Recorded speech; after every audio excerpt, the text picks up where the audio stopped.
mempresentasikan kerja kelompok kami, yaitu komunikasi data. Saya sebagai pemateri pertama akan memaparkan sebuah materi, yaitu definisi komunikasi data. Secara umum, komunikasi data ialah sebuah proses pengiriman informasi melalui media listrik atau elektrooptik dari titik-titik yang lain. Sedangkan sistem komunikasi data ialah sebuah jaringan dan fungsi fisik yang dapat mengakses sebuah komputer untuk mendapatkan fasilitas seperti menjalankan sebuah program. Keuntungan komunikasi data: 1. Mempermudah kemungkinan pengelolaan dan pengaturan data yang ada dalam berbagai macam sistem komputer. 2. Mendapatkan data langsung dari sumbernya. 3. Mengurangi waktu untuk pengelolaan data. Dan yang terakhir, mencepat penyebaran komunikasi. Kekurangan komunikasi data. Yang pertama, kecepatan data terbatas tergantung pada besar data yang dikirimkan. Yang kedua, tidak cocok untuk tarif yang besar. Jadi, jika pengiriman data dilakukan pada tarif yang sedang atau padat, maka akan membutuhkan waktu yang lebih lama. 3. Keterbatasan bandwidth dapat diatasi dengan penambahan bandwidth. Selanjutnya, tujuan komunikasi data. Yang pertama, mendapatkan data langsung dari sumbernya. Yang kedua, mempercepat penyebarluasan informasi. Yang ketiga, mengurangi waktu untuk pengolahan data. Yang keempat, mempermudah kemungkinan pengolahan dan pengaturan data yang ada dalam berbagai macam sistem komputer. Dan yang terakhir, memungkinkan pengguna sistem komputer dan peralatan pendukung dari jarak jauh atau remote computer user. Faktor-faktor pertimbangan dalam melakukan komunikasi data yaitu yang pertama yaitu persinyalan, yang kedua yaitu transmisi, yang ketiga yaitu cara penyaluran, dan yang keempat yaitu cara melakukan hubungan, dan yang kelima yaitu cara menghitung daya tarik.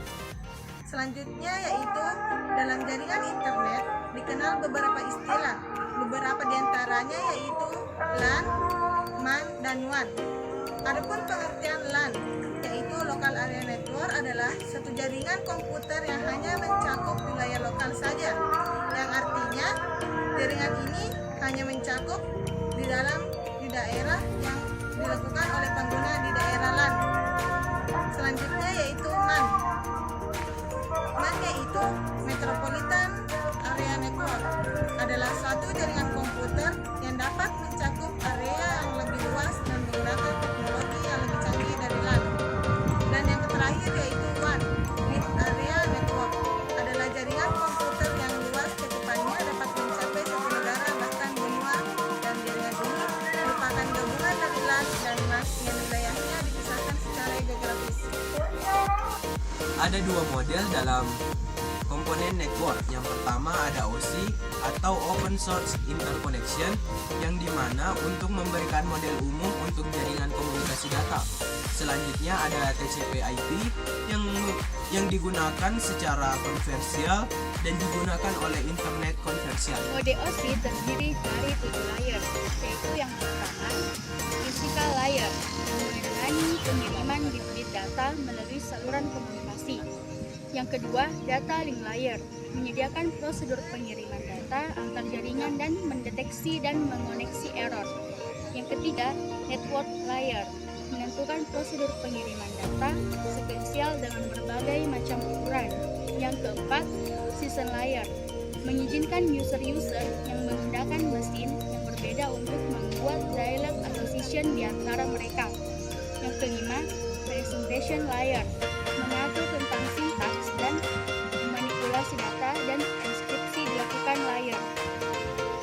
Dan yang keenam, application layer, sangat dekat dengan user dan menyediakan user interface untuk jaringan melalui aplikasi. Yang ketujuh, transport layer, menerima data dari layer di atasnya dan memecah data menjadi unit-unit yang lebih kecil. Adapun teori dasar komunikasi data yaitu yang pertama, komunikasi data adalah gabungan dari teknik telekomunikasi dan pengolahan data. Yang kedua, telekomunikasi data adalah segala kegiatan yang berhubungan dengan penyebarluasan atau penyaluran informasi. Yang ketiga, pengolahan data adalah memanipulasi data menjadi suatu informasi yang lebih bermakna.